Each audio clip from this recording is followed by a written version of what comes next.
Nandito ka lang palang matanda ka? Halika dito! Onyok, ano ba?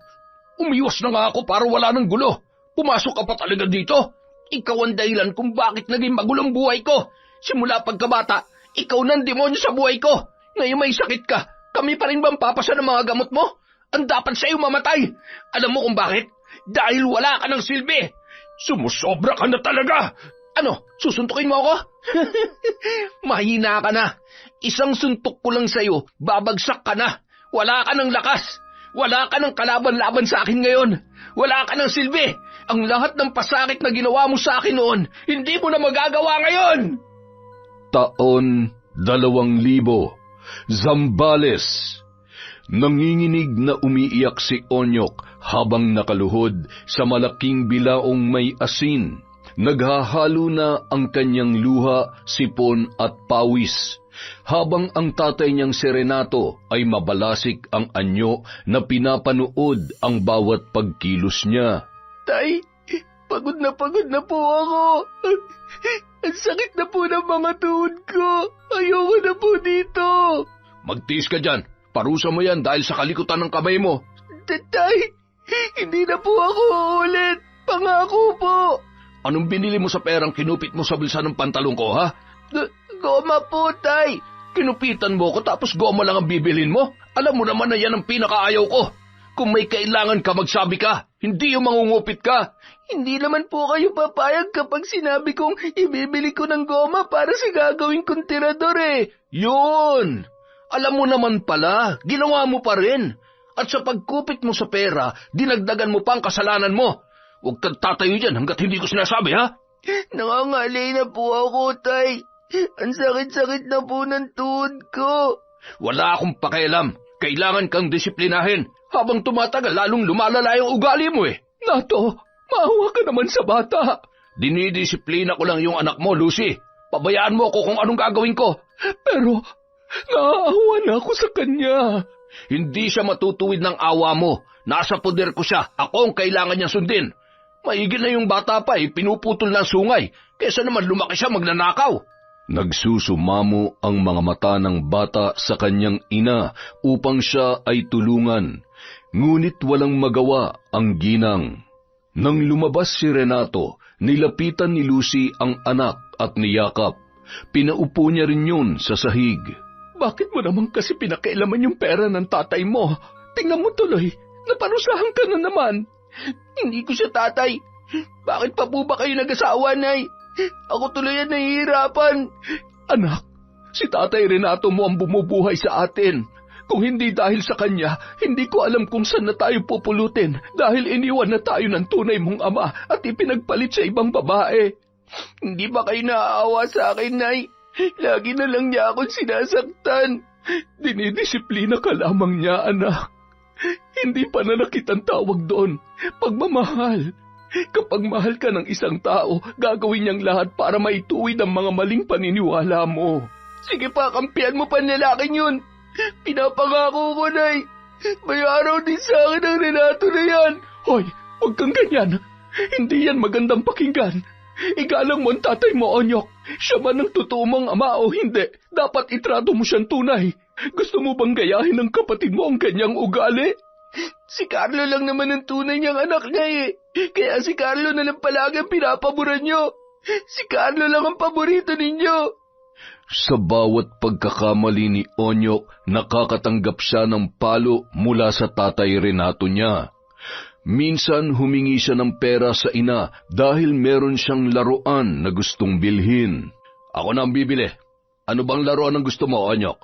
Yoyo po, Tay. Usong-uso yun ngayon sa eskwela. O sige, pag sumahod ako mamaya, ibibili kita. Tay, ako rin po. Pwede po bang ako ang pumili?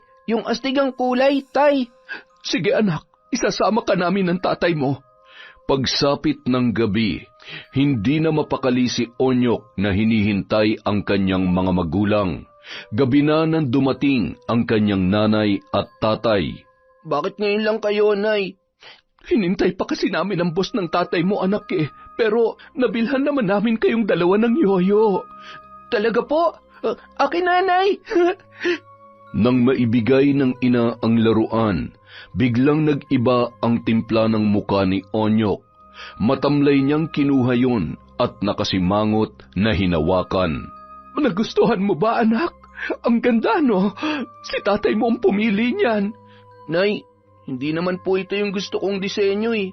Masyado pong pambata. Sabi mo gusto mo ng yoyo, kaya ayan, ibinili ka namin. Bakit hindi ka nababata?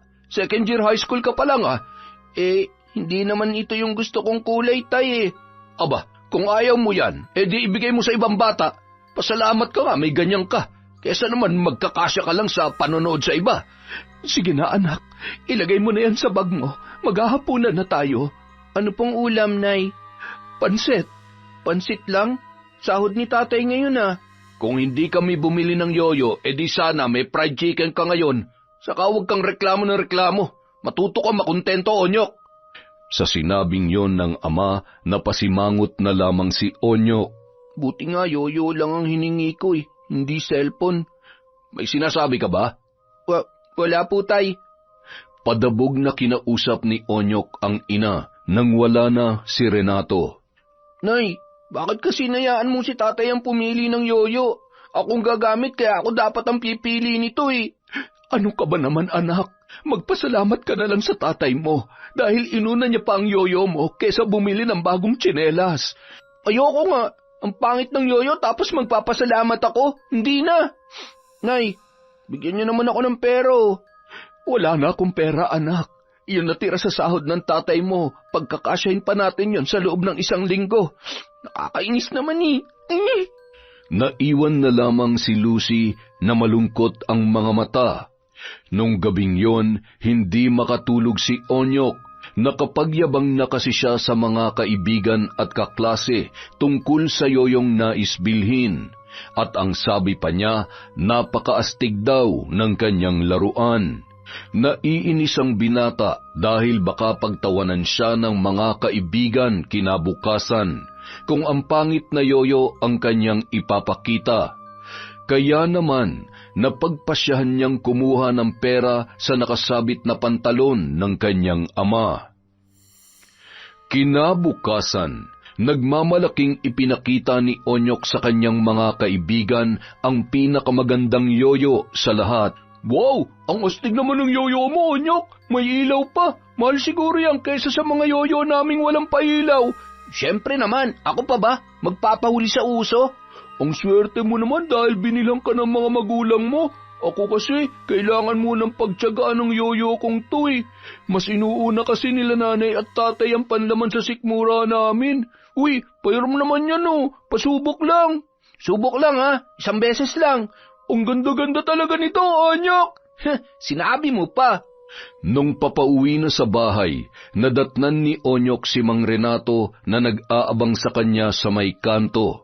Kaagad niyang inilagay sa loob ng bag ang yoyong bagong bili at pagkatapos ay inilabas ang ayaw niyang yoyo. Bakit mo pinakailaman yung pera ko, ha? Tay, ano pong pera? Wala akong alam dyan. Hindi ka na talaga nagtanda.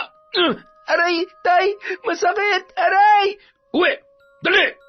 Nag-aalala naman si Lucy sa maaaring gawin ni Renato sa kanyang anak nang makita na nakasunod ito sa batang umiiyak na tumatakbo.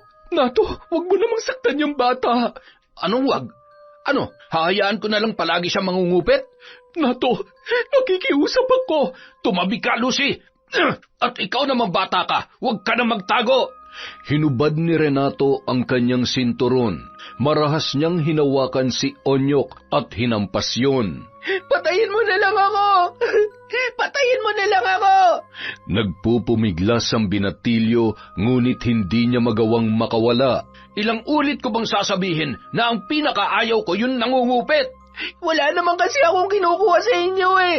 Ba't sumasagot ka pa ha? Alam mo bang ang sinungaling ay kakambal na magnanakaw? Bakit mo kinuha yung perang para sa bigas at ulam natin ha? Hindi ko nga kinuha yun, tay. Nagmamatigas ka pa talaga ha? Hindi ka ba nahihiya? Naririnig ng mga kapitbahay ang pagpupumalahaw mo. Naririnig ng mga kapitbahay kung bakit kita pinapalo. Hindi akong kumuha. Hindi akong kumuha ng pera mo. Mas lalong tumindi ang galit ni Renato sa kanyang anak-anakan Kumuha siya ng martilyo at sa pilitang nilagay ang kamay nito sa ibabaw ng mesa para takutin. Aamin ka ba o magsisinungaling ka pa rin? Nahintakutan si Onyok nang mapagtanto ang gagawin ng ama, kaya naman siya ay napasigaw na. Kaya naman kasi, astig na yoyo ang pinabibili ko tapos bibigyan niyo ako ng pangit. Sino ba matutuwa doon? Yan! Hindi ka makontento kaya kinuha mo yung panggastos natin. O ano, mangungutang na naman tayo para may makain at may mabaong kayo sa eskwela? Sobra na talaga yung katigasan ng ulo mo. Ilang beses mo na itong ginawa. Hindi na kita palalampasin ngayon. Malakas na palo sa puwit ang iginawad ni Renato kay Onyok, kaya naman mas lalo pang pumalahaw ang bata. Lucy, kumuha ka nga ng sako. Bibigyan ko ng leksyon ng batang ito. Nato, anong gagawin mo sa kanya? Isasako ko ang anak mo at pauusukan hanggang sa magtanda. Nato, huwag. Kawawa naman si Onyok. Ibang parusa na lang ang gawin mo. Kaya lalong tumitigas ang ulo niyan kasi kinakampihan mo. Nakikiusap ako sa iyo, Nato. Paluhurin mo na lamang siya sa asin. Abat, maawa ka naman sa bata. Hayaan mo ako nang bahala para maibalik ang pera. Ako na ang gagawa ng paraan. Ayang ka na naman Hindi na ako magtataka kung lalaki siyang swail dahil konsentidor kang ina. Lucy, pagsabihan mo yung anak mo, ha? Sa susunod na may gawin na naman niyang kalokohan, baka hindi na ako makapagpigil. Galit na umalis ng bahay si Renato nung hapong yun. Nagpunta siya sa kumpare niya at nakipag-inuman. Pag-uwi ng bahay, mahimbing na natutulog si Onyok habang yakap-yakap ni Lucy. Napailing na lamang si Renato. Samantala, nung 4th year high school na si Onyok, ipinatawag si Lucy at si Renato sa paaralan. Nalaman nila mula sa gurong tagapayo na hindi na pumapasok si Onyok sa eskwela. At dahil graduating na, gumagawa ng paraan ng guro para maisama siya sa mga magmamarcha sa nalalapit na pagtatapos. Ano na naman ba tong kagaguhan ng anak mo, Lucy? Hindi ko alam na to. Araw-araw naman siyang umaalis ng bahay. Nagsusuot pa nga ng uniforme. Kinahapunan, pagdating ni Onyok, naka-uniforme, may dalang bag at mga aklat na parabang isang mabuting estudyante. Kuya, magpapaturo ako sa assignment ko mamaya Hirap kasi ako sa mate. Oo ba? Mamaya pagkatapos ng hapunan. Saan ka nang galing? Sa eskwela, tay. Saan pa ba? Nagpunta kami kanina ng nanay mo doon. Wala ka. Sa narinig, biglang namutla ang binata. Baka yun yung oras na inutusan ako ng principal, tay. Ano bang ginagawa mo sa buhay mo, ha, Onyok? Bakit ba palagi ka na lamang nagsisinungaling? Tay, nagsasabi naman ako ng totoo Nakausap ko ang adviser mo. Hindi mo na kailangan pa magkunwari. Onyok, anak, saan ka ba nagpupunta, ha? Ano na naman bang ginawa mong kalokohan, Onyok? Nakakapagod na kasi mag-aral na Nakakapagod? Kami nga hindi nagrereklamo sa maghapong pagod sa trabaho para lamang maitaguyod ang pag-aaral mo Hindi naman kami nagrereklamo, di ba? Hindi kami tumitigil. Tay, hindi para sa akin ang pag-aaral. Ano sa tingin mo ang para sa'yo, ha? Pagbubulakbol? Ayoko na mag-aaral. Napipilitan lang naman ako kasi yun ang gusto nyo O sige, huwag ka na mag-aral. Yun naman palang gusto mo Simula ngayon tutulong ka na sa amin ng nanay mo sa paghahanap buhay. Tingnan natin kung hindi mo sabihin, mas gusto ko pa mag-aral at pumasok sa eskwela araw-araw. Anak, mahirap ang walang pinag-aralan. Hindi mo ba nakikita ang sitwasyon natin ngayon? Naghihirap tayo. Hindi natin mabili ang lahat ng mga gusto natin dahil wala tayong sapat na pera. Gagaya ka ba sa amin ng tatay mo? Kung makakapagtapos ka ng pag-aaral, makukuha mo lahat ng gusto mo dahil magkakaroon ka ng magandang trabaho. Basta, ayoko na, Nay. Makalipas ang 1 buwan, mayroong bumisita sa bahay ni Renato, isang lalaking kasing edad niya. Sinabi ng lalaki na sina Onyok at Lucy ang kanyang sadya dahil kailangang panagutan ni Onyok ang ipinagbubuntis ng kanyang anak. Ayon sa lalaki, 3 buwan na ang dinadala ng dalaga at sinabi din nito na sa mga araw na hindi pumapasok sa eskwela ang kanilang anak, si Onyok ang kasakasama noon. Nagulat man si Renato ay ginawa niya ang tamang desisyon bilang isang responsableng ama. Nagkasundo sila ng lalaki at napag-usapan kung anong araw sila mamamanhikan. Tay, bakit naman kayo pumayag? Ayoko pa mag-asawa. Sana iniisip mo yan bago mo binuntis yung kasintahan mo. Wala naman talaga akong gusto sa babaeng yun, Tay. Nagalaw ko lang naman siya kasi siya yung nauna. Lalaki ako. Sino ba naman ang tatanggi kapag may palay ng kusang lumapit sa manok? Ano nga uli ang pangalan ng babaeng nabuntis mo? Leila. Dahil nabuntis mo si Leila, pananagutan mo siya. Tay, magsusustento na lang ako. Ayoko matali sa babaeng yun. Nagkasundo na kami ng ama ni Leila. Matapos na mamanhikan, dito na siya titira kasama natin. Wala nang nagawa pa si Onyok. Kaya naman, sinundo niya na ang dalaga at inuwi sa kanilang bahay. Onyok, samahan mo si Leila mamaya sa hilot. Nay, pwedeng kayo na lang. May liga kasi mamaya sa kabilang barangay. Alam mo naman na isa ako sa inaasahan ng team namin. O siya, sige. Huwag mo na lamang mabanggit sa tatay mo, ha? Isang umaga, habang abala sa paghahanda si Renato papunta sa bukid, naitanong niya sa asawa kung gising na ba si Onyok. Hindi pa yata na to. Teka lang at kakatukin ko. Padabog naman na bumangon ang lalaki at lumabas ng silid para harapin ang ama. Bakit, Tay? Anong bakit? Maganda ka na't sasama ka ngayon sa akin. Inaantok pa ako eh. Babalik muna ako sa pagtulog. Aba, Onyok, bubuuin mo ng sarili mong pamilya. Huwag kang tatamad-tamad. Mataas ng sikat ng araw, gusto mo pa rin humilata? Paano na lang ang panganganak niyang asawa mo? Ano ipapakain mo sa kanila kung ganyan ang estilo mo? Nandyan naman kayo, Tay. Napapakain niyo naman kami. Yan lang ang isasagot mo? Aasa ka na lamang sa akin? Matuto ka na magbanat ng buto, hoy. Pakainin mong pamilya mo mula sa sarili mong pawis. Magsumikap ka dahil magiging tatay ka na. Ikaw naman na nagpasok sa akin sa ganitong sitwasyon eh. Anong ako? Kung ginamit mo lang sana yung utak mo, nasa eskwela ka sana ngayon at malaya nagagawa ang pagiging buhay binata. Oo na, Tay. Sasama na, ingay-ingay. Hanggang sa dumating ang araw ng kapanganakan ni Leila. Natataranta si Lucy dahil sa pagsigaw nito at sobrang nahihirapan. Nay, wala pa po ba si Onyok? Wala pa. Sige lang. Iiri mo lang yan. Huwag mo nang hintayin ang asawa mo, Leila. Baka nasa inuman na naman yon. Nay, ang sakit. Ayos lamang yan. Makakaraos ka rin. Makinig ka lang sa kumadrona, ha? Sisilipin ko lang ang tatay niyo sa kabilang silid. Mataas kasi ang lagnat niya.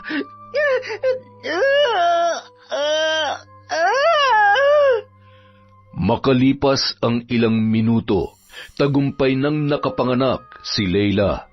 Ang ganda ng apo ko. Ang cute-cute niya. Nay, wala pa rin po ba si Onyok?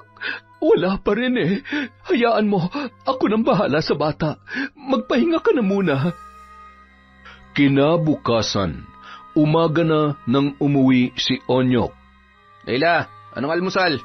Onyok, saan ka ba nang galing? Nanganak na kagabi si Leila. Nanganak na siya? Nasaan na siya, Nay? Anong kasarian ng bata? Puntahan mo na nang makita mo ang napaka-cute mong anak. Pagpasok sa silid, excited na nilapitan ni Onyok ang sanggol. Uy, ang cute-cute naman ng baby ni Papa. Baby girl. Ano ipapangalan natin sa kanya, Leila? April. April? Pangit naman nun. May na lang. Ayoko nga. Kapangalan naman yan ng babaeng crush na crush mo dati. Sus, hanggang ngayon nagsiselos ka pa rin dun? Wala naman yung kalaban-laban sa iyo eh. Ikaw na ngayon ang misis ko. Sige na nga, May na. Baby May, saan ka ba nagpunta kagabi? Bakit ngayon ka lang umuwi? Para naman tong lagi naman akong inuumaga ng uwi ah. Di ka pa nasanay. Onyok, ganito na lang ba tayo palagi? Uuwi ka kung kailan mo gusto? Ni hindi mo na inaalam kung ano na nangyayari sa akin. Ito naman ang OA. Nandyan naman si nanay ah. Tsaka kung anong pinapakain sa amin ni tatay, nakakain mo rin naman, di ba? Yun na nga eh. Hanggang kailan tayo aasa sa kanila? Simula nung napunta ako dito sa inyo, sila lahat ang gumagawa ng paraan para sa amin ng anak mo. Ni minsan hindi mo pa ako nasamahan sa prenatal ko dahil mas inuuna mo pa ang mga barkada mo. Hoy Leila, hindi ka naman mapupunta rito kung hindi ka nagpakatanga. Kung sinunod mo lang sana yung sinabi kong ipalaglag yan, hindi ka sana namumroblema kung ano yung mga pinuproblema mo ngayon. Pasalamat ka nga, pinanagutan ko pa yung anak natin eh. Onyok, ang sakin lang naman kailangan din nating tumayo sa sarili nating mga paa. Kailangan mo maging responsableng padre de pamilya. Hanggat hindi ako pinapalayas ng mga magulang ko, hindi ako aalis dito, Leila. Magtiis ka kung gusto mo ako makasama. Total, hindi ka naman namin ginugutom eh. Isang umaga, habang kalong ang sanggol, nilapitan ni Onyok ang kanyang tatay. Kailan ka pa magpapakama sa anak mo, ha? Bakit, tay? Hindi pa ba ako nagpapakama sa ginagawa ko? Achuchuchu, baby na yan. Ang ibig kong sabihin, kung kailan mo bubuhayin ang mag-ina mo nang hindi umaasa sa amin. Tay naman, nagtatrabaho naman na ako ah. Oo, pero kulang na kulang yung kinikita mo sa mga bisyo mo, hindi ba? Panahon na para magtino ka na, Onyok. Matino naman ako ah. Ano pa bang gusto nyo? Iwasan mo na yung pagbabarkada. Hindi ka na binata. May sarili ka ng pamilya. Ganyan na ba kami kapabigat sa inyo? O baka naman nagagalit kayo kasi hindi nyo na mautus-utusan si Leila sa mga gawaing bahay dahil may baby na. Sira ulo ka pala eh. Kinakausap kita na maayos, Onyok, ha? Hindi ko inuutusan si Leila. Nagkukusa siya dahil alam niya ang salitang hiya. Ikaw, hindi ka ba nahihiya sa akin? Ba't naman ako mahihiya? Ikaw naman tong pumasok sa buhay namin mag-ina, tapos kukwestiyonin mo ako? Ikaw ang mahiya dahil nakikialam ka sa buhay ko. Dahil sa kanyang sinabi, isang malakas na suntok ang natanggap ni Onyok mula kay Renato. Pasalamat ka, may hawak akong sanggol. Kung wala, pinatulan na kita. Ano, galit ka? Dahil totoo yung sinabi ko, di ba? Hindi mo na ako'y ginalang. Patibay na ba ang mga buto mo? Lumayas ka sa pamamahay ko. Talagang aalis ako. Aalis kami ng pamilya ko dito dahil ayokong pinakikialaman mo ang buhay namin. Pagpasok sa kwarto nilang mag-asawa, kaagad na nag-empake si Onyok. Onyok, saan tayo pupunta? Ilagay mo na sa bag lahat ng gamit mo at saka niyang bata. Maghahanap tayo na matutuluyan doon malapit sa pinagtatrabahuhan ko. Pero wala naman tayong pera, Onyok. Manghiram muna ako sa barkada ko. Ano ba? Huwag ka nang dadanan, sundin mo na lang ako. Sinunod naman siya ng kanyang asawa. Kahit naawa sa kanilang sitwasyon, may isang parte sa isip ni Leila na masaya. Dahil sa wakas, hindi na nila kailangan pang makitira sa mga magulang ni Onyok. Nangupahan sila sa isang maliit na silid, ngunit sa pagdaan ng mga araw, hindi na nakayanan pa ni Leila ang mahirap nilang sitwasyon. Gaya kasi ng dati, puro pagsama sa barkada ang ginagawa ni Onyok sa tuwing sumusweldo. Kapag nanghihingi siya ng pera para sa diaper ng bata, wala yung maibigay. Kaya isang araw, nakapagdesisyon siya na umuwi na lamang sa kanyang mga magulang. Ano, iiwan mo na lang ako? Onyok, hirap na ako. Hanggang sa bigas na lang ang nabibigay mo. Mabuti na nga, may pambigas pa eh. Kesa magutom ka dito. Oo, handa naman ako magtiis kahit anong nakahain sa mesa. Pero nakakaawa ang anak mo, Onyok. Anong magagawa ko? Maliit lang ang sahod ko. Tsaka, hindi ako papayag na ilayo mo sa akin ang anak ko. Ayoko mag-ayos siya sa akin na wala sa tabi ng tunay na ama. Pues kung ayaw mo magpaiwan, sumama ka sa amin. Doon na muna tayo kina Mama at Papa. Tinanggap naman sila ng mga magulang ni Leila. Ilang buwan na silang naroroon nang matanggal si Onyok sa trabaho dahil nagbawas ng tao ang kanilang amo. Paano na yan, Onyok? Bahala na. Sasama-sama na lang muna ako sa papa mo sa pamamasada. Payag naman na tayo maging konduktor ako sa jeep na pinapasada niya eh. Sige, ikaw ang bahala. Ngunit sa bago niyang racket, may mga bago na namang nakilala si Onyok. Mga kaibigan na nag-alok sa kanya ng mas madaling trabaho. Sigurado kayong madali ang pera dito ah. Oo naman, paring Onyok. Basta ba sumama ka lang sa amin? Sagot na namin ang diaper ng anak mo. Hindi lang diaper, may pambili ka pa ng mga damit ni Mrs. Ang racket na yun pala ay pagiging akyat bahay. At totoo nga na mabilis ang pera sa kanilang trabaho. Nyok, ang dami naman yata ng groceries na pinamili mo. Saan ka kumuha ng pera, ha? Ano ka ba? Siyempre, sa sarili kong mga pawis. May nakuha na kasi akong bagong trabaho. At sana, araw-araw pumaldo. Paldo?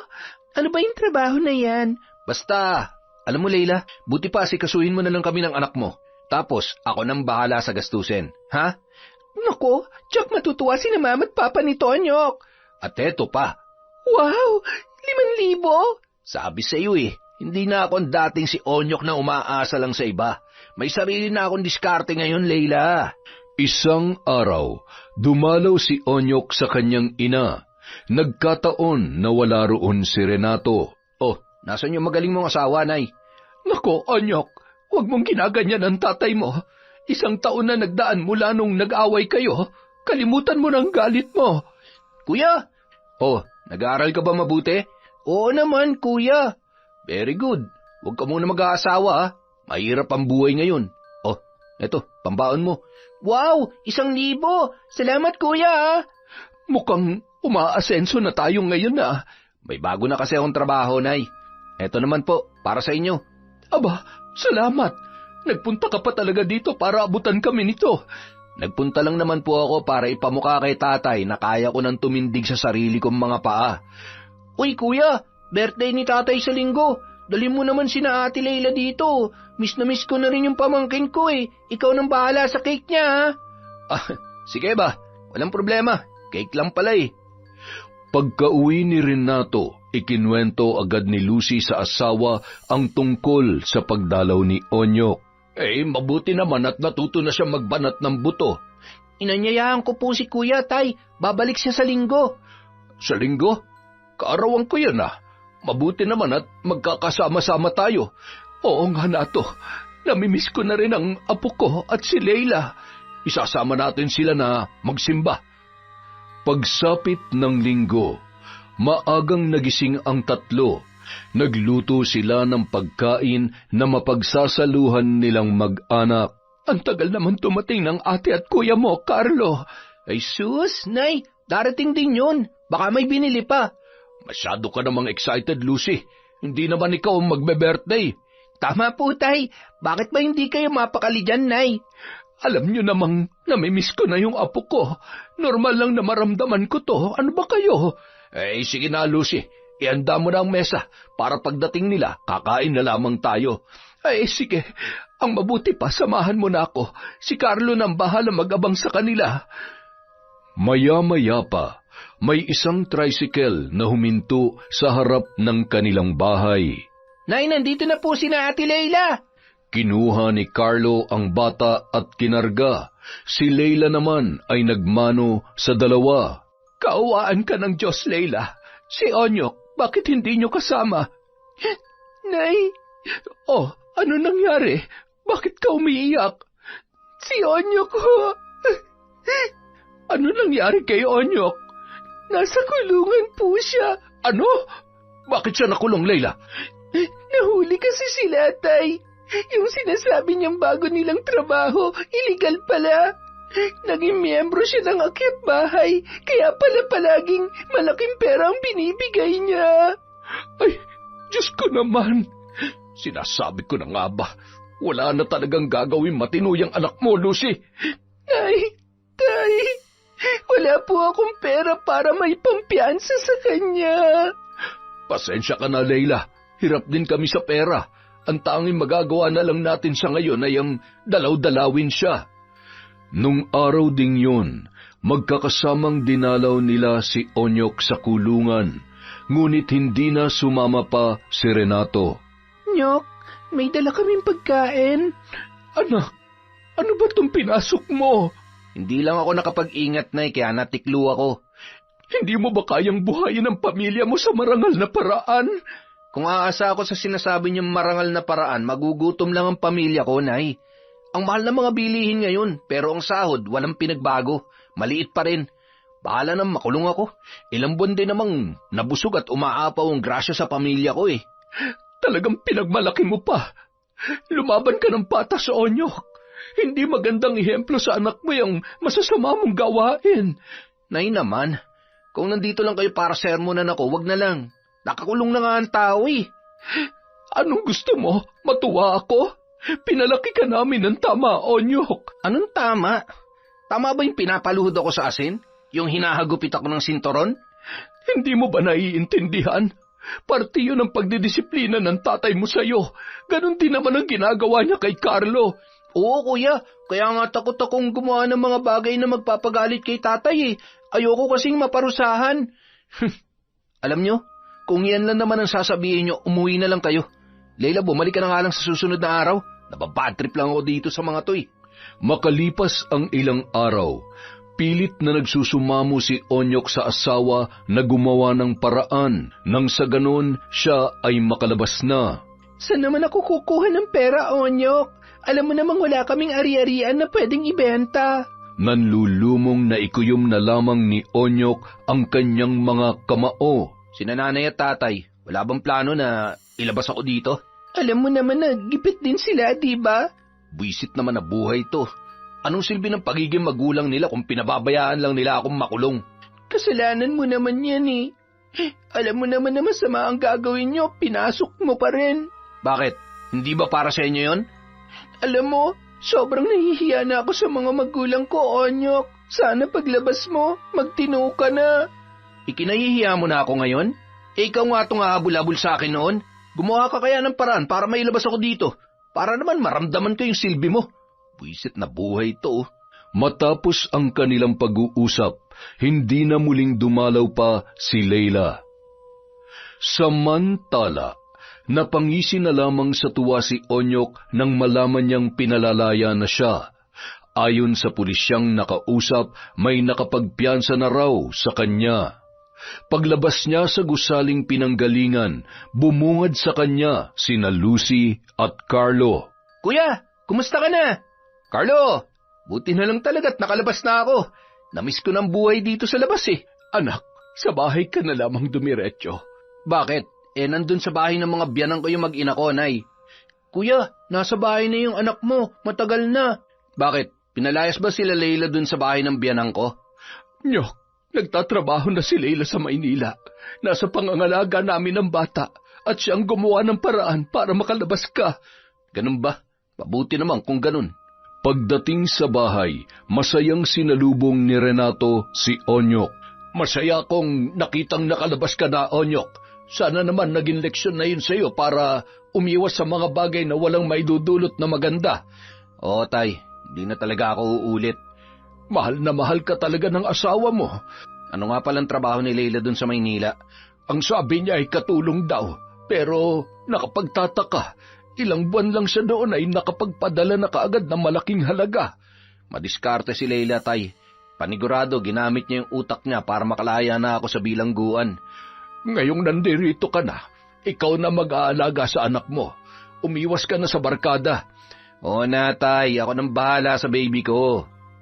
Buwan-buwan, nagpapadala ng pera si Leila. Nakakapag-usap sila ni Onyok sa pamamagitan ng sulat. Hindi na naghalungkat si Onyok sa kung anuman na tungkol sa trabaho ng kanyang asawa. Para sa kanya, makapagpadala lamang yun ng pera ay ayos na. Nakapaghanda sila ng salo-salo sa unang kaarawan ng anak ni Onyok. Ang lahat ay masaya, busog at may inuman pa. Iba talaga pag may nagsusustento sa lahat ng mga kailangan mo, no, paring Onyok? Oo naman, pre. Hindi sumasakit ang ulo ko kung saan ako kukuha ng panggasto sa araw-araw namin. Kaya gumaya ka sa akin, pre. Mag-asawa ka ng babaeng patay na patay sa'yo. Dahil, Chuck, hindi ka mahihirapan sa buhay. Naku, wala pa akong balak mag-asawa, pare. Mas masarap pa rin ang buhay binata. Kailan ba ang binyag? Ninong ako, ha? Hindi pa namin napag-uusapan ni Leila. Saka na siguro, ang importante, mag-enjoy tayo ngayon. Pagsapit ng gabi, lasing na si Onyok nang tawagin siya ng amang si Renato. Onyok, gabi na. Nakakabulahon na kayo sa mga kapitbahay. Birthday ng anak ko ngayon, Tay. Ang pangit naman pakinggan kung aawatin nila kami sa kasiyahan namin. Nakakahiya naman sa kanila.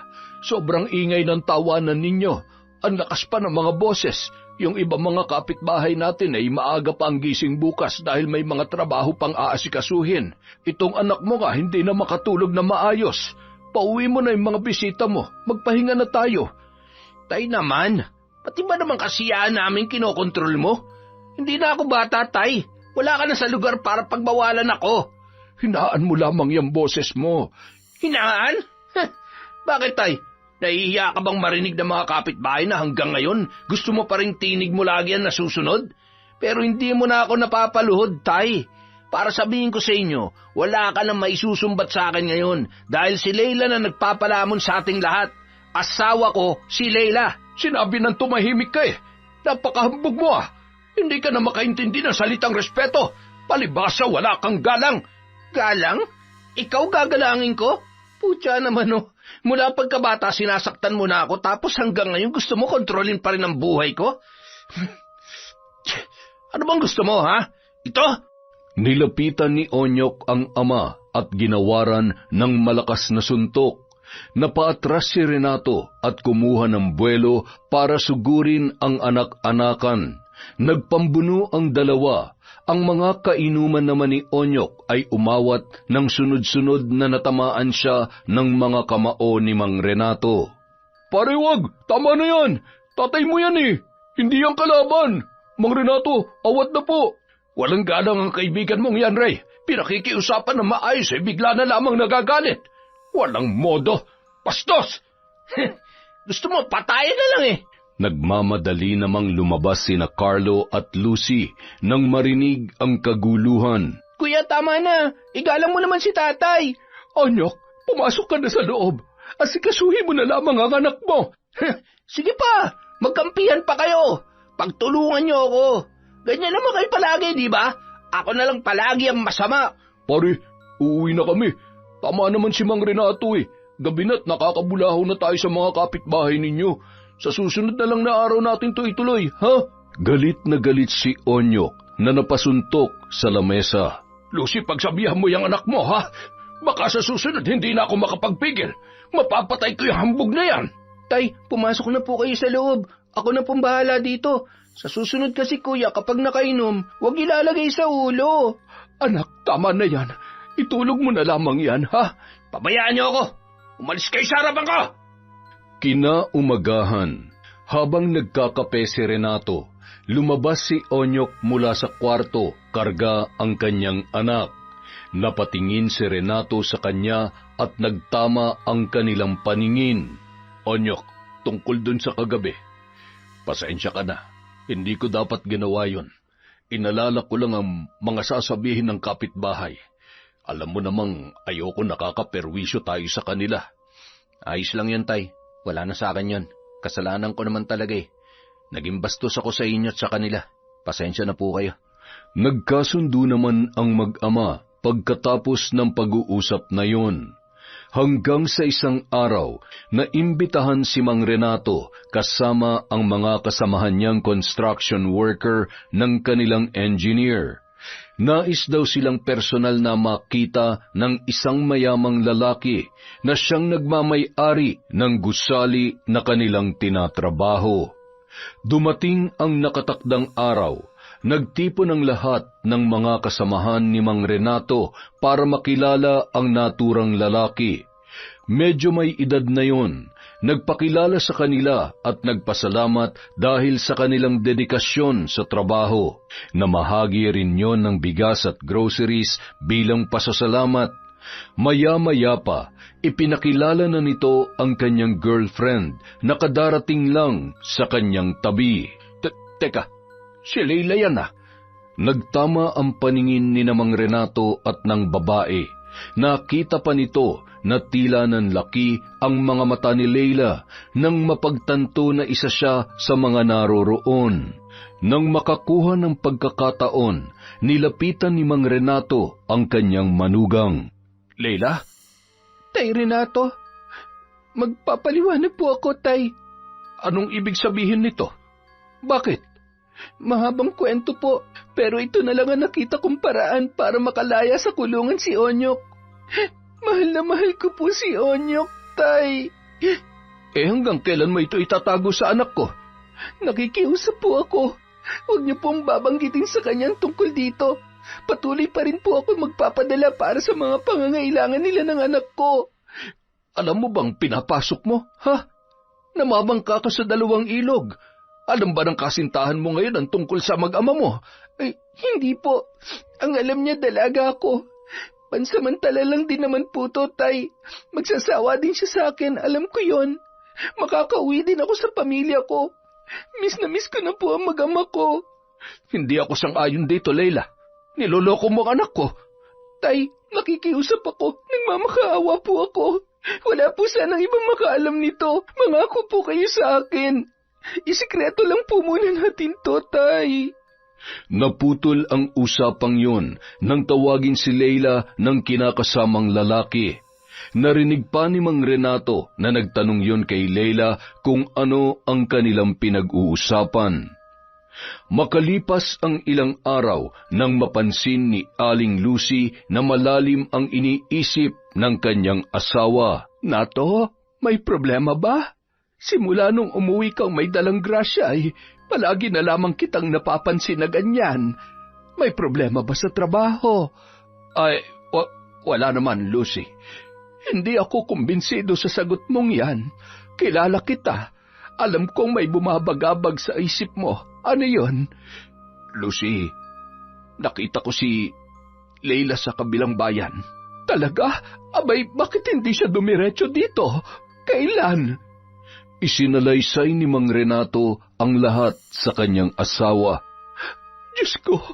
Ay, hindi ko nga alam kung ipapaalam ko ba kay Onyok o hindi na lamang. Pero kung patuloy kong itatago, magmumukha siyang tanga. Kapag sinabi ko naman, baka hiwalayan niya si Leila. Kitang-kita ko sa mga mata ni Leila na mahal niya ang mag-ama niya. Ay, ewan ko ba, Lucy? Ako na magsasabi kay Onyok na to. Kailangan malaman niya ang totoo. Anong totoo, Nay?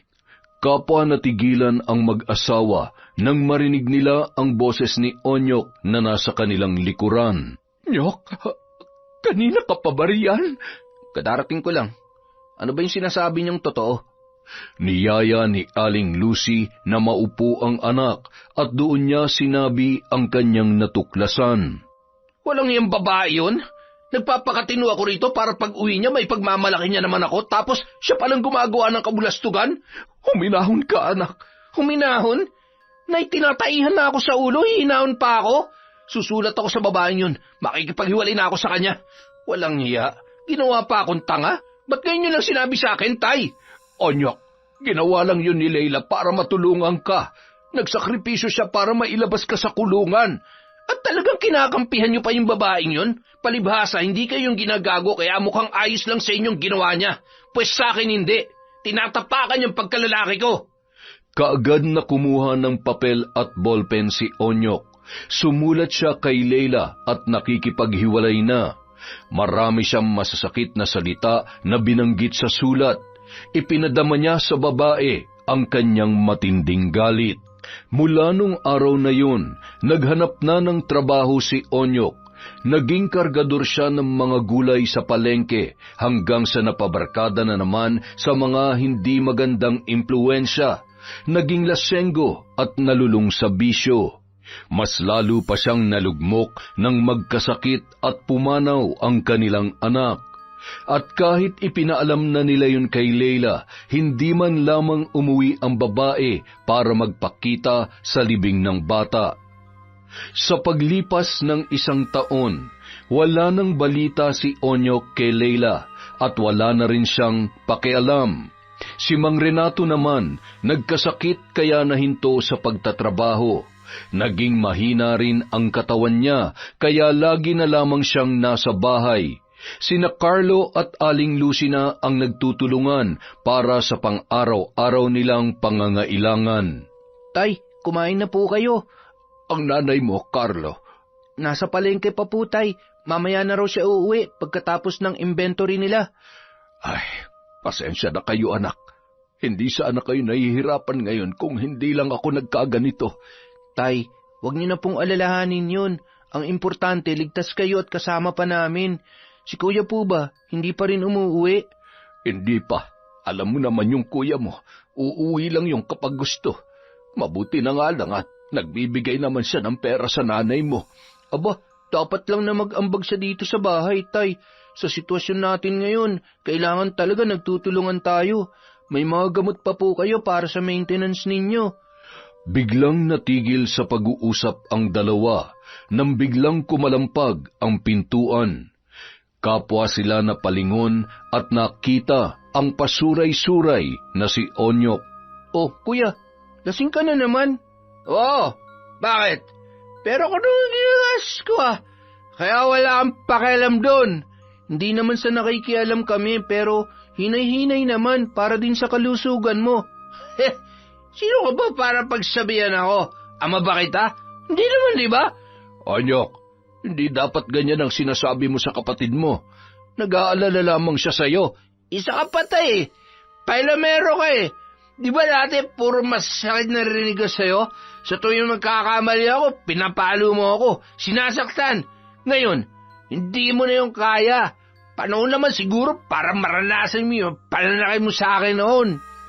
Nilapitan ng pasuray-suray na si Onyok si Mang Renato na nakaupo sa harap ng lamesa. Isang suntok sa mesa ang kanyang pinakawalan nang nakalapit na siya sa kanilang ama. Ngayon mo pakitaan ng lakas mo. Magsuntukan tayo. Ano? Ha? Kuya, ano ba? Di ba, Rane? Pinapalo mo pa ako sa asin? Hinaampas ng sinturon? Ano, ha? Gawin mo sa akin yung mga yon. Tantado ka.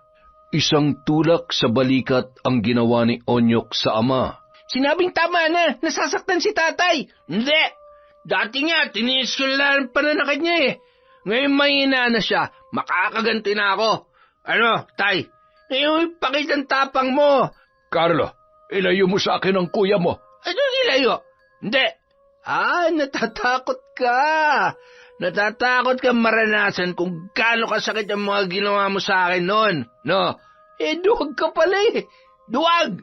Muli pa niyang itinulak si Mang Renato at nasubsob yon sa ibabaw ng lamesa bago pa siya nahawakan ni Carlo para mailayo. Napakasama mo talaga, kuya. Nakita mo na nga mahina na si tatay Bitawan mo ako, Carlo, bitawan mo ako! Hindi, sumusobra ka na. Nagpupumigla si Onyok habang kinakaladkad ni Carlo papalabas ng bahay. Sa labas, malakas siyang ibinalya ng kanyang kapatid. Huwag na huwag kang papasok sa bahay kung ayaw mo ako makalaban mo, kuya. Sige, ganyan naman kayo Palagi niyo na lang akong pinagkakaisahan. Magkakampi kayong lahat. Pero may araw din kayo sa akin, mga bisit! Palagi na lamang ganoon ang nangyayari sa tuwing malalasing si Onyok. Hinaharas niya ang kanyang ama. Mabuti na lamang at palaging nandoon si Carlo. Maayos naman ang pakikitungo niya sa ama kapag hindi siya nakakainom ng alak. Samantala, isang araw habang wala si Carlo, dumating sa bahay si Onyok na lasing. Hinanap niya ang ama. Tinawag, ngunit hindi siya sinagot noon. Dahil alam ni Mang Renato na siya na naman ang pagdidiskitahan. Ano ba? Bakit di ka sumasagot? Tay! Tay! Nagsimula ng maghagis ng kung ano-anong bagay si Onyok dahil sa inis at galit sa kadahilanang ayaw siyang sagutin ng ama na alam naman niya na nasa bahay lamang. Ayaw mo sumagot, ha? Ito bang gusto mo? Bawat mahawakan ay ibinabato ni Onyok. Nagkalat na ang bubog ng mga babasaging pinggan at baso sa sahig. At dahil nga lasing ang lalaki, pati ang sarili niyang mga paa ay hindi na nakaiwas sa mga bubog na yon. Nasugatan ang paa ni Onyok. Nang makita ang dugo, mas lalo pa siyang nagalit. Tinungo niya ang silid ni Mang Renato at sapilitang binuksan ang pintuan. Nandiyan ka lang palang matanda ka? Halika nga dito! Onyok, ano ba?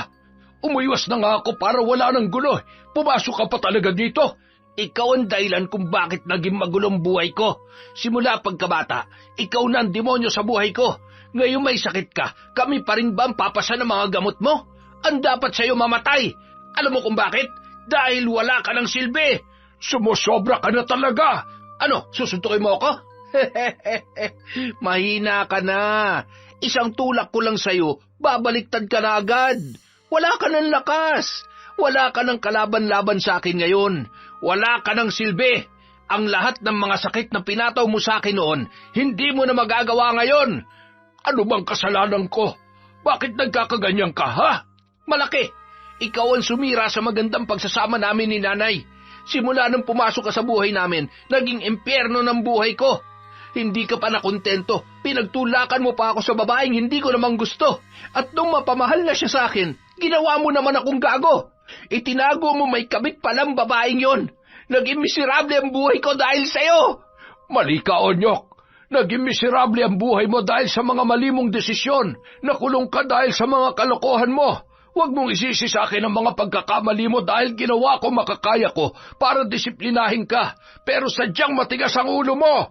Ah, ganun ha? Mahina ka na nga, mayabang ka pa rin.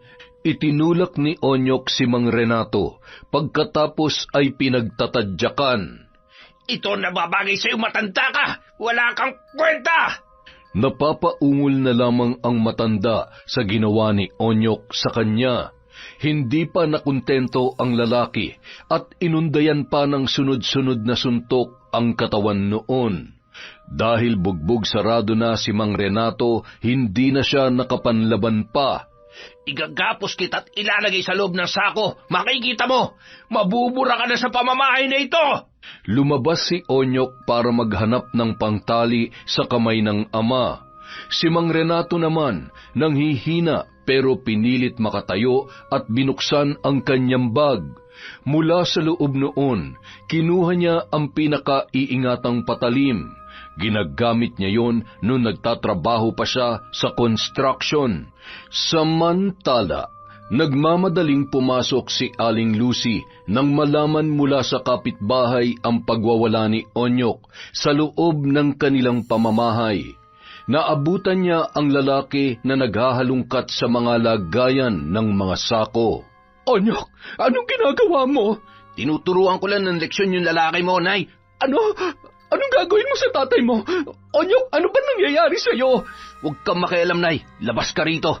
Mabilis na sinundan ni Aling Lucy ang kanyang anak na papunta sa silid nilang mag-asawa. Makailang beses niyang pinigilan si Onyok sa nais gawin, pero iwinawaksi lamang siya nito. Samantala, nang muling pumasok ang lalaki, may bitbit na siyang mahabang lubid at isang sako na walang laman. Nakita niya na nakaupo si Mang Renato sa gilid ng katre. Uy, tigas ah! Biruin mo, nakatayo ka na mula sa pagkakadapa. Halika nga rito. Hindi pa ako tapos sa'yo. Nang hablutin ni Onyok ang braso ng ama para pwersahing itayo, nagmatigas yun sa kanya. Umalis ka na, Onyok. Lumabas ka na habang nakakapagpigil pa ako. At sino ka para utusan ako, ha? Sinipa ni Onyok si Mang Renato, ngunit mabilis yung tumayo at lumapit sa kanya. Akala niya ay yayakapin siya ng ama para magmakaawa, ngunit nagkamali siya dahil itinarak na ni Mang Renato ang patalim sa kanyang tiyan. Pagkatapos noon, sumargo ang masaganang dugo. Diyos ko! Nato! Si Onyok! Umalis ka dyan, Lucy! Anong ginawa mo sa anak natin, Nato? Nang mabitiwan ni Mang Renato ang katawan ni Onyok, bumulagta na lamang yon sa sahig. Dalhin mo siya sa ospital. Isusuko ko ang sarili ko kina Kapitan. Nato, ano ba tong nagawa mo? Kaagad na dinala si Onyok sa ospital ni Aling Lucy, kasama ang ilang mga kapitbahay. Si Mang Renato naman, naglakad patungo sa bahay ng kapitan na inalalayan naman ng isa sa kanilang mga kapitbahay. Samantala, humahangos na tinakbo ni Carlo ang kanilang bahay nang marinig mula sa ilang mga taga-roon ang sinapit ng kanyang kuya Onyok. Nang walang maabutan, nagtungo siya kaagad sa bahay ng kanilang kapitan. Tay, ano po nangyari? Isinalaysay naman ni Mang Renato kay Carlo ang lahat. Walang hiya talaga yan si kuya. Nakuha niya pa kayong saktan. Nandilim na ang paningin ko, anak. Sa isip ko, kung hindi ko yun gagawin sa kanya, paniguradong ako naman na mapapatay niya. Puntahan mong kapatid mo, Carlo. Baka kung ano na nangyari sa kanya. Nandun naman po si nanay, tay. Hindi ko po kayo iiwan. Hanggang sa damputin na ng mga pulis si Mang Renato, hindi pa rin siya iniwan ni Carlo. Samantala, umabot na kay Leila ang nangyari kay Onyok. Punong-puno ng pag-aalala ang kanyang dibdib. Kailangan ko makita si Onyok. Pupuntahan ko siya. Pagdating sa ospital, nagkasalubong pa sila ni Aling Lucy. Nay, kumusta po si Onyok? Hindi mabuti. Inoobserbahan pa rin siya dahil hindi pa siya nagkakamalay. Gusto ko po siya makita, Nay. Hindi mapigil ni Leila ang pagdaloy ng masaganang luha mula sa kanyang mga mata nang makita ang kalagayan ni Onyok. Bakit naman ito nagawa ni tatay? Leila, hindi sinasadya ni Renato ang nangyari. Ibig niyong sabihin, Nay, hindi niyo sinampahan ng kaso ang asawa ninyo? Hindi. Oo, nagkamali siya pero naiintindihan ko si Renato kung bakit niya nagawa yun. Anak niyo po si Onyok, Nay. Kailangan pagbayaran ni tatay ang ginawa niyang ito. Huwag niyo sabihin na mas pinipili niyo pa si tatay Renato kaysa sa anak ninyo. Mahirap ang ganitong sitwasyon, Leila. Pero alam ng puso ko ang katotohanan. Kung ganun na lang po ba yun? Hahayaan niyo na lang po si Onyok na hindi makamit ang hustisya para sa kanya. Ako, Nay. Ako magsasampa ng kaso laban kay tatay. Leila, anak.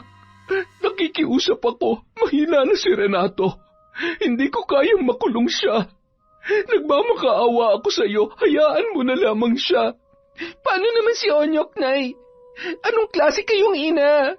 Kahit pinutol na ni Onyok ang ugnayan nila ni Leila, umaasa pa rin ang babae na kapag nagkamalay na ulit yon ay makikipagbalikan pa rin sa kanya. Mahal na mahal niya si Onyok. Lahat ay kaya niyang gawin upang maipakita rito ang kanyang pagmamahal. Isang araw, pinuntahan ni Leila si Mang Renato sa bahay nito. Ibang klase rin kayo, tay, no? Hindi ba kayo nakukonsensya sa ginawa niyo sa asawa ko? Leila, nangyari na nangyari. Hindi ko na maibabalik ang lahat. Kung pwede lang, di ginawa ko na. Walang araw na hindi ako binabagabag ng aking konsensya. Hindi ako naniniwala. Hindi ka nga na konsensya nung binuking mo ko sa kanya eh. Matagal na panahon na yon, Leila. Pero tay, nangako kang hindi mo sasabihin kay Onyok. Nangako ako siya yung babalikan ko rin naman siya. Karapatan niya malaman ng totoo. Ama niya ako. Walang ama magiging masaya kapag niloloko ang anak niya. Leila, hindi ako nangako sa iyo. Wala akong natatandaang nakipagkompromiso ko sa isang kasunduan. Dahil sa iyo, tay, nawasak ang aming pamilya. Nang dahil sa kadaldalan mo. Anong sabi mo, Ate Leila? Ang lakas naman ng loob mong pagsalitaan si tatay ng ganyan.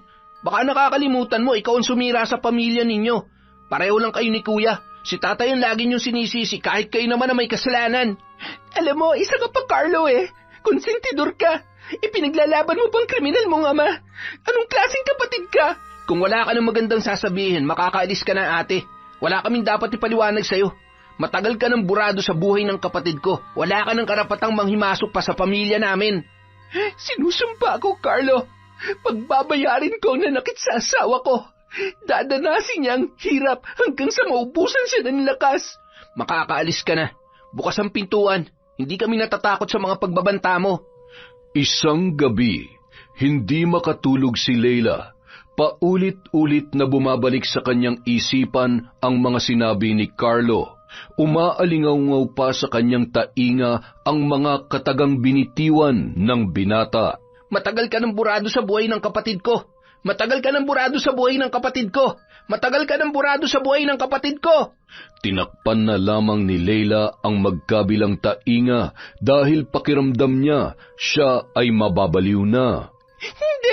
Hindi ako mabubura sa isipan ni Onyok. Hindi ako makapapayag na magdusa siya sa ganoong kalagayan. At kung hindi na siya magigising pa, Hindi! Onyok! Nandito na ako! Bumalik na ako! Magiging masaya na tayo! Kailangan may gawin ako. Oo, tama. Hindi pwedeng ganun-ganun na lang yon. Ako maniningil. Kinabukasan, muling nagbalik si Leila sa bahay ni Mang Renato. Oh, ano nga atin, Leila? Tay, nandito po ako para mag-sorry. Pasensya na po kayo. Nabigla lang ako sa mga nangyari. Gustong-gusto ko lang kasi makasama si Onyok eh. Sinabi na ni Nanay Lucy sa akin ang lahat. Humihingi po ako ng paumanhin sa lahat ng mga nasabi ko. Alam ko kung anong nararamdaman mo, Leila. Natural lang na maging ganoon ang reaksyon mo. Asawa mo si Onyok. Kaya lamang ay sana maunawaan mo ring hindi ko ginusto ang mga nangyari. Kalimutan na lang po natin ang mga masasakit na nasabi ko, Tay. Siya nga pala, may dala akong pagkain para po sa inyo. Nagluto ako ng marami dahil dadalhan ko rin si Nanay Lucy sa ospital. Dadalhin ko na rin po yung iba niya pang mga kailangan. Sige, tatawagan ko na lamang si Carlo para maipadala na yung ilang mga damit ni Lucy. Tay, kainin niyo po yung ulam ha. Masarap po yan. Oo naman. Pagsasaluhan namin to ni Carlo mamaya. Pagkaalis ni Leila, nagyayana ng agahan si Renato sa kanyang anak. Tay, nagmamadali na po kasi ako eh. Baka malate na ako sa trabaho. Kayo na lang po munang kumain. Sarap naman si Mang Renato sa adobong ibinigay ni Leila. Naggulat pa siya dahil naubos niya yung lahat, pero pakiramdam niya ay parang gusto niya pang kumain. Masarap talagang kumain kapag nababawasan ng mga pasanin. Ay, hindi ko pa alam kung anong sasabihin ko kay Onyok oras na magising na siya mula sa pagkakakoma. Panginoon, bigyan niyo po sana siya ng lakas para labanan ng kadiliman. Patawarin niyo po ako sa aking mga pagkakasala at sana'y mapatawad din ako ni Onyok. Ay. Kinagabihan, biglang nagutom si Mang Renato ng 10 oras ng gabi. Kahit kumain at uminom pa siya ng gatas, tila kulang pa rin ang kanyang pagkakabusog. Hinahanap niya ang adobo ni Leila. Ano ba tong nararamdaman ko? Para yata akong ginayuman ng luto ni Leila. Uminom na lamang siya ng maraming tubig at pinilit ang sarili na makatulog kahit pakiramdam niya ay kumakalam pa rin ang kanyang sikmura. Samantala, 3:00 ng madaling araw nang maalimpungatan si Leila. Hindi niya maipaliwanag kung ano ang nangyayari sa kanyang lalamunan. Uminom siya ng maraming tubig pero pakiramdam niya ay parang natutuyuan pa rin siya ng laway. Ano ba to? Kailangan ko na namang patayin ang ilaw at magsindi ng kandila para makatulog ulit. Mag-aamoy usok kandila na naman tong buong silid ko eh. Ay, Leila, tis-tis muna. Pinasok mo to kaya panindigan mo. Samantala, napabalikwas ng bangon si Mang Renato. Pakiramdam niya parang sinisilaban ang buo niyang katawan. Naghubad siya ng damit at nagpaypay sa sarili gamit ang isang abaniko. Nagising naman si Carlo na nasa kanyang tabi. Tay, ayos lang kayo? Gusto niyo buksan ko yung electric fan? Ang init ng pakiramdam ko, Carlo. Sige nga, paandarin mo yung ventilador. Tumalima naman kaagad ang binata, ngunit makalipas ang ilang minuto. Carlo, patayin mo na lamang. Giniginaw ako. Ngunit nang patayin yon ni Carlo, pinagpawisan na naman ng husto si Mang Renato. Akmang pagaganahin na sana ni Carlo ang electric fan nang pigilan siya ng kanyang ama. Wag na, magpapaypay na lamang ako. Pero bakit po, Tay? Pakiramdam ko ay hindi ako makahinga pag may ventilador. Sige na, matulog ka na. Maaga ka pa bukas. Sigurado kayo, Tay? Oo, huwag ka mag-alala. Epekto lang siguro to nung iniinom kong gamot. Paglipas ng mga araw, pakiramdam ni Mang Renato ay mas lumala pa ang kanyang kalagayan. Samantala, hindi pa rin nagigising si Onyok. Leila, Maraming salamat. Araw-araw kang nandito para damayan ako. Bumabawi lamang po ako kay Onyok, Nay. Mahaba-habang panahon ko rin siyang hindi naasikaso. At ngayong nandito na ako, hindi ko na siya iiwan. Sana sa pagising niya, hindi niya ako ipagtabuyan. Mahal na mahal ko po siya, Nay. Ay, sana nga ay magising na siya. Lumalaki na masyado ang bayarin natin. Huwag na po kayo mag-alala tungkol dyan. Ako na po ang bahala. Anak, huwag mo sanang masamain ha. Pero nasa na yung lalaking mayaman na naging karelasyon mo? Medyo nag-iba ang timpla ng mukha ni Leila nang banggitin yun ni Aling Lucy. Wala, Nanay. Wag na po natin siyang pag-usapan. Hindi po kasi ako komportable. Sa kabilang banda, hindi alam ni Mang Renato kung epekto lang ba ng mga gamot na iniinom ang labis na kabang nararamdaman. Hindi niya maipaliwanag pero nababahala siya sa kanyang sarili. Nang uminom siya ng tubig, nanginginig ang mga kamay niyang napahawak sa kanyang dibdib. Ay, ano ba itong nararamdaman ko? Hindi ko na maintindihan. Eksakto naman na dumating ang kanyang asawa. Nato, ayos ka lamang ba dito? Lucy, kumusta na si Onyok? Ay, ganoon pa rin. Walang pagbabago. Ay, hindi ko na nga rin alam kung gigising pa ba siya o hindi na. Abot langit ang pagsisisi ko, Lucy. Sana'y hindi pa huli ang lahat. Sana'y maayos pa namin ni Onyok kung ano man na naging bitak sa pagitan namin dalawa.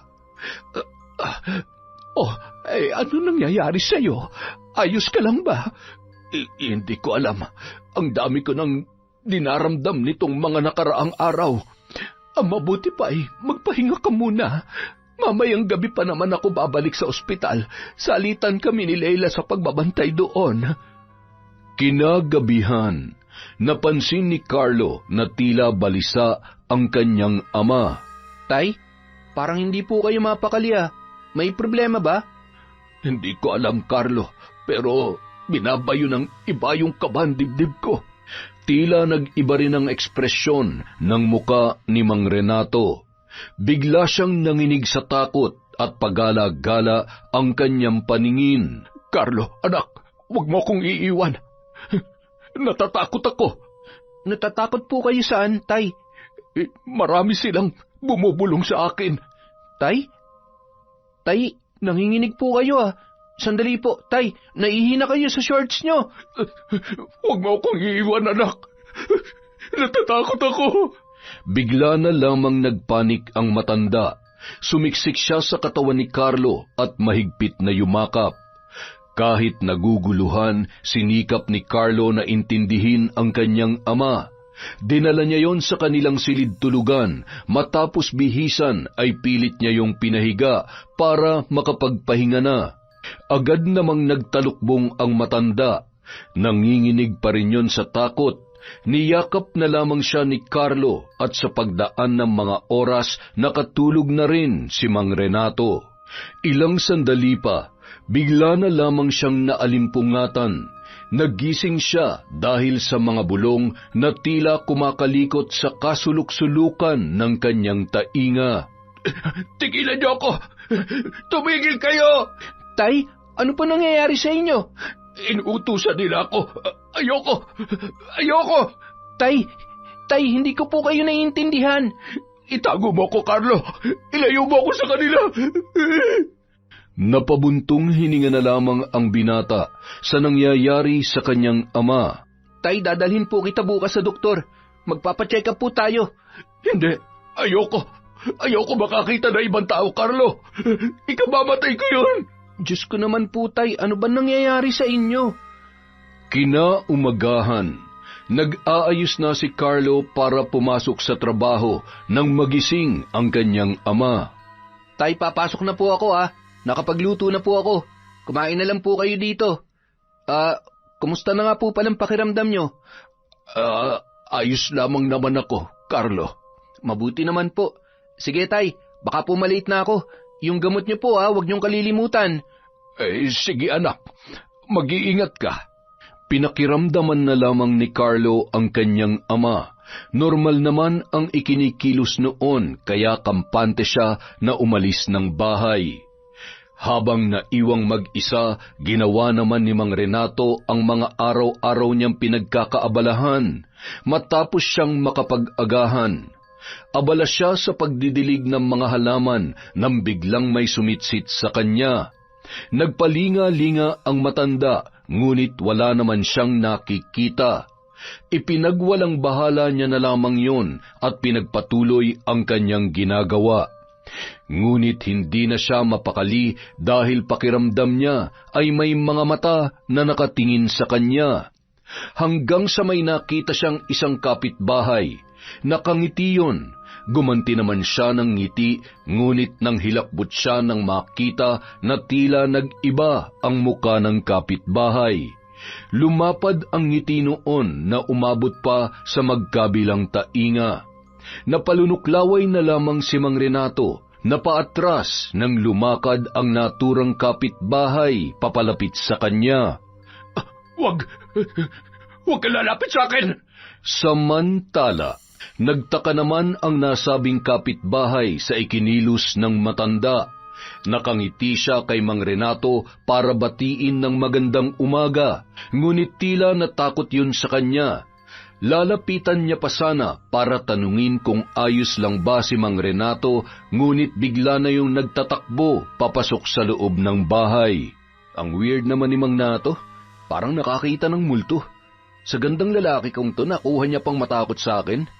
Tong si Mang Renato talaga, oo. Pagpasok sa bahay, malakas na ibinalya ni Mang Renato ang pintuan at bigla niyang inilak yun.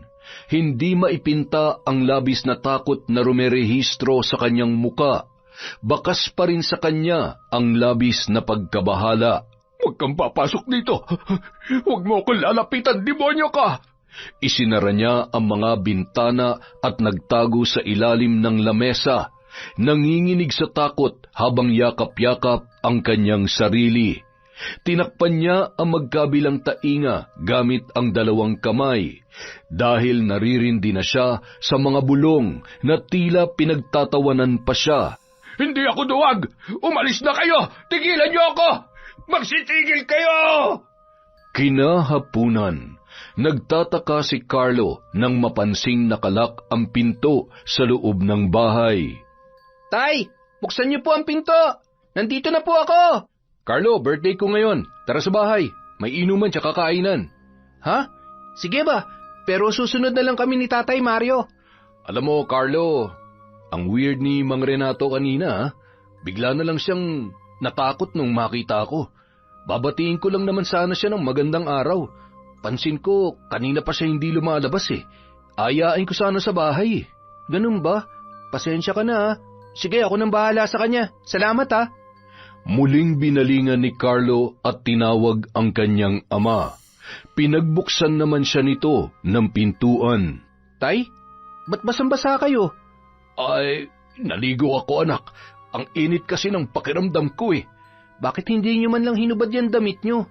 Basang-basa tuloy dito sa loob. Saan ba kayo naligo, Tay? Dyan lang sa may lababo. Napahilod na lang ng kanyang sentido si Carlo nang makita ang mga gamot ni Mang Renato na hindi ininom nung araw na yun. Tay, bakit hindi nyo ininom tong mga gamot ninyo? Ayoko na sa mga yang, Carlo. Pakiramdam ko kasi yan ang dahilan kaya kung ano-ano na lang ang pumapasok sa utak ko. Tay, hindi naman to ang dahilan eh. Gamot po to. Kailangan nyo tong inumin para lumakas kayo ulit. Sabing ayoko niyan eh. Hindi magandang epekto ng mga gamot na yun sa akin. Wala nang nagawa pa ang binata. Naisip din niya na marahil ay tama ang kanyang ama dahil sa mga pagkakataon na tila nag-iiba ang inaasal nito. Kaya naman hindi niya na lamang pinilit pa. Ngunit isang gabi, nagising si Carlo sa malakas na paghiyaw ni Mang Renato. Tay, parang sinusunog ang dibdib ko, Carlo! Samantala, humahagikgik si Leila habang pinapatakan ng kandila ang manika na kanyang hawak. Bagay lang sa'yo yan. Sa ginawa mo kay Onyok, nararapat lang na maparusahan ka. Kung hindi na magigising si Onyok, ano pang dahilan para mabuhay ka pa, Tatay Renato? Sinikap kong matutunan ang bagay na ito para patayin ang mayamang kinakasama ko. At ngayong nasa akin na ang ilang ari-arian niya, nabubuhay na sana kami ni Onyok ng maligaya. Pero anong ginawa mo? Kaya nararapat lang na ikaw naman ang makatikim ng pambabarang ko. Samantala, patuloy na naghihirap si Mang Renato. Hindi niya maipaliwanag ang init na tila rumaragasa sa buo niyang pagkatao. Pakiramdam niya siya ay sinisilaban at may kung anong tila lumulundag sa loob ng kanyang katawan na nais kumawala.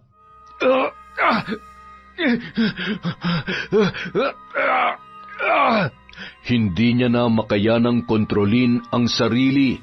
Naroong nagpagulong-gulong na siya sa sahig dahil sa hindi maipaliwanag na sakit na kanyang nararamdaman. Habang si Carlo naman walang magawa para maibsan ang nadarama ng kanyang ama. Diyos ko, Tay, ano na nangyayari sa inyo? Dadalhin ko po kayo sa ospital. Sandali lang, hihingi lang ako ng tulong. Nagmamadali si Carlo na lumabas ng bahay para humingi ng tulong sa kanilang malapit na kapitbahay. Ang una niyang nilapitan ay si Mario. Kahit nagpupumiglas, nadala naman nila si Mang Renato sa ospital, pero pinauwi din sila ng doktor dahil normal naman ito sa mga isinagawang tests. Hindi na rin dumadaing sa sakit ang matanda. Kinabukasan, pagsapit ng gabi, bigla na naman yung inatake ng sinasabi niyang pag-aalab ng rumaragasang init sa loob ng kanyang dibdib. Alam mo, Carlo, parang kakaiba na talaga nangyayari dyan sa tatay mo. Di ba sabi mo, nitong huli palagi na lang may bumubulong sa kanya? Baka may ibang spirito nang namamahay dyan sa katawan ng tatay mo. Ano? Nakakatawa ka naman, Mario. Nagpapapaniwala ka sa mga ganyan? Panahon pa ni Mahoma yung paniwalang yan. Payong kaibigan lang. Subukan mong ipatingin siya sa albularyo. Albularyo? Oo. Wala namang mawawala kung susubukan mo, di ba? May kakilala ako, malupit yun. Magsabi ka lang kung kailan mo gusto, sasamahan kita. Halos isang buong araw nag-isip ang binata. Tama nga naman si Mario. Walang mawawala kung susubukan niya kahit hindi naman siya naniniwala sa mga ganoong bagay. Nung araw ding yun, nagdala sila ng damit ni Mang Mario sa nasabing albularyo dahil ayon sa lalaki, yun lang daw ang kailangan para malaman ang tunay na sakit ng kanyang ama. Pagdating doon, nalaman nila sa albularyo na binabarang si Mang Mario. At ayon pa rito, isang babae umano ang may kagagawan. May pinaghihinalaan ka na ba sa pambabarang sa tatay mo, Carlo? Alam mo, Mario, hindi ko alam kung maniniwala talaga ako o hindi eh. Gaya nga ng sinabi ko, wala namang mawawala kung maniniwala ka. Tsaka, hindi naman na ibibigay ng mga doktor ang gusto nating kasagutan, hindi ba? Samantalang sa albularyo, malinaw ang lahat ng mga paliwanag niya. Aminin na natin ang totoo. May mga bagay talagang hindi saklaw ng kaalaman ng mga doktor. At sino naman ang babaeng gagawa niyan kay tatay? Isipin mo mabuti. Malay mo, may galit na galit pala sa tatay mo. Kinahapunan, nang makauwi si Carlo, pinakiramdaman niya ang kanyang ama. Normal naman yun na umiinom ng kape. Carlo, anak, may gusto kong kainin. Ano po yun, tay? Adobo. Sige po, ipagluluto ko po kayo. Yun sanang luto ng Ate Leila mo. Ay, ewan ko ba, gustong-gusto kong makakain noon. Naiisip ko pa lamang ay naglalaway na ako. Sige po, susubukan kong kausapin si Ate Leila. Baka nandun pa siya sa ospital. Pupuntahan ko na lang po, tay.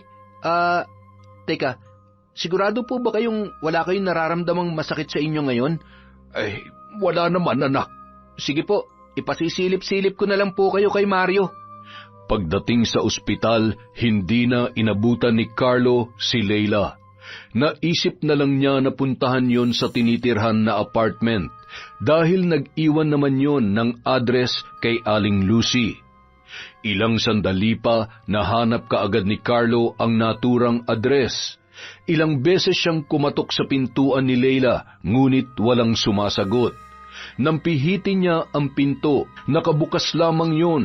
Sa kanyang pagsilip, naamoy niya kaagad ang amoy mula sa mga nakasinding kandila. Dala ng kuryosidad, pumasok siya sa loob. Maliwanag naman sa labas, ngunit madilim ang loob noon dahil nakasara ang mga bintana. Ngunit nagliliwanag naman dahil sa mga nakasindi na hile-hilerang mga kandila sa ibabaw ng isang lamesa. Medyo kinilabutan si Carlo nang makapasok na ng tuluyan. Nang makita niya ang isang manikang nanlilimahid at may bakas ng patak ng kandila, ay tila ba may kakaibang kaba ang tumambol sa kanyang dibdib.